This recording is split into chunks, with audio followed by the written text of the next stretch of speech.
നമസ്കാരം. ഉക്രൈൻ മണ്ണിൽ യുദ്ധത്തിന്റെ കനലുകൾ 4ാം വർഷവും ആളിപ്പടരുമ്പോൾ ആഗോള രാഷ്ട്രീയത്തിൽ കിം ജോങ് ഉൻ എൻട്രി നടത്തി കഴിഞ്ഞു. വെറും എൻട്രി അല്ല, നല്ല ഒന്നര മാസ് എൻട്രി. ആരുടെ കൂടെയാണ് നിങ്ങൾ എന്ന ചോദ്യം യൂറോപ്പിലും അമേരിക്കയിലും ഏഷ്യയിലും ഒരുപോലെ മുഴങ്ങുമ്പോൾ കിം അതിന് ഒരൊറ്റ ഉത്തരമാണ് നൽകിയത്: വ്ളാഡിമിർ പുടിൻ.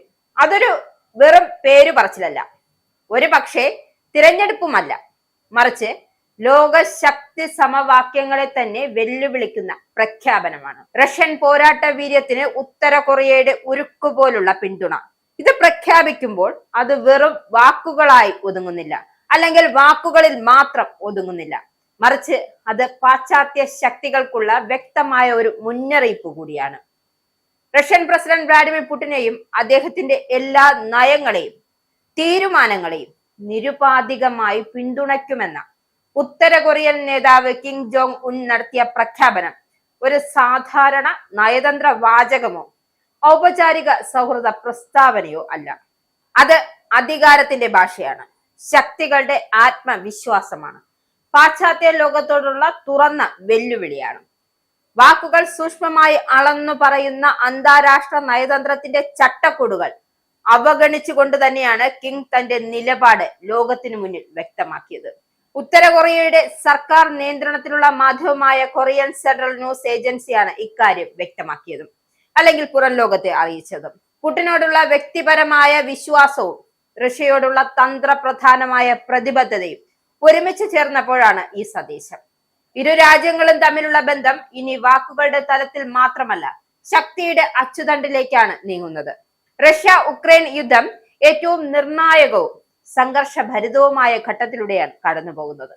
അത്തരമൊരു സമയത്താണ് ഈ വാക്കുകൾ പുറത്തു വന്നത് എന്നത് അതിന്റെ പ്രാധാന്യം ഏറെ കൂടുതലാക്കുന്നു. യുദ്ധഭൂമിയിൽ ആയുധങ്ങൾ തമ്മിൽ ഏറ്റുമുട്ടുന്നതിനിടയിലും നയതന്ത്ര വേദികളിൽ ഉപരോധങ്ങളും ഭീഷണികളും കടുപ്പം പിടിപ്പിക്കുന്ന സാഹചര്യത്തിലും കിം നടത്തിയ ഈ പ്രഖ്യാപനം ലോകത്തെ വീണ്ടും ഒരു ചിന്തയിലേക്ക് നയിക്കുന്നു. ആഗോള ശക്തി സമരത്തിൽ യഥാർത്ഥ നിയന്ത്രണം ആരുടെ കൈകളിലാണ്? ആദ്യമേ സൂചിപ്പിച്ചതുപോലെ ഇത് ഒരു പിന്തുണ മാത്രമല്ല, ഭാവിയിലെ ലോകക്രമം എവിടേക്ക് നീങ്ങുന്നു എന്നതിന്റെ ശക്തവും വ്യക്തവുമായ സൂചന കൂടിയാണ്. റഷ്യ ഉക്രൈൻ സംഘർഷ സമയത്തെ പിന്തുണയ്ക്കുന്നതിനായി ഉത്തര കൊറിയ ഇതിനകം തന്നെ ആയിരക്കണക്കിന് സൈനികരെ റഷ്യയിലേക്ക് അയച്ചിട്ടുണ്ട്. സൈനികർക്ക് പുറമെ പീരങ്കി ഷെല്ലുകൾ, ബാലിസ്റ്റിക് മിസൈലുകൾ, ദീർഘദൂര റോക്കറ്റ് സംവിധാനങ്ങൾ തുടങ്ങിയ ആയുധങ്ങളും റഷ്യക്ക് ലഭിച്ചതായും വിശ്വസിക്കപ്പെടുന്നു.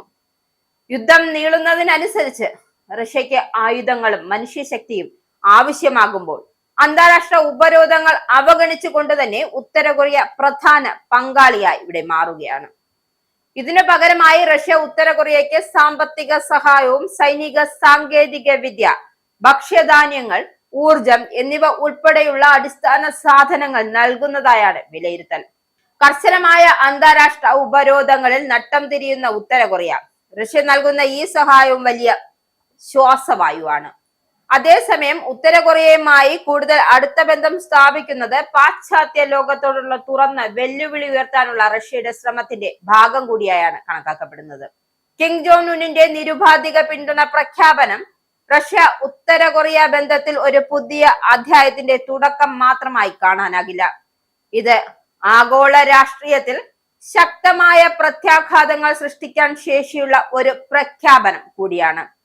യുദ്ധവും സഖ്യങ്ങളും ഉപരോധങ്ങളും ചേർന്ന് ലോകം വീണ്ടും ധ്രുവീകരിക്കപ്പെടുന്ന ഈ കാലഘട്ടത്തിൽ ഉത്തര കൊറിയയിൽ നിന്നുമുള്ള ഈ കത്ത് റഷ്യ ഉത്തര കൊറിയ അച്ചുതണ്ടിന്റെ ശക്തി എത്രത്തോളം വളർന്നു എന്നതിന്റെ വ്യക്തമായ സൂചന കൂടിയാണ് നൽകുന്നത്.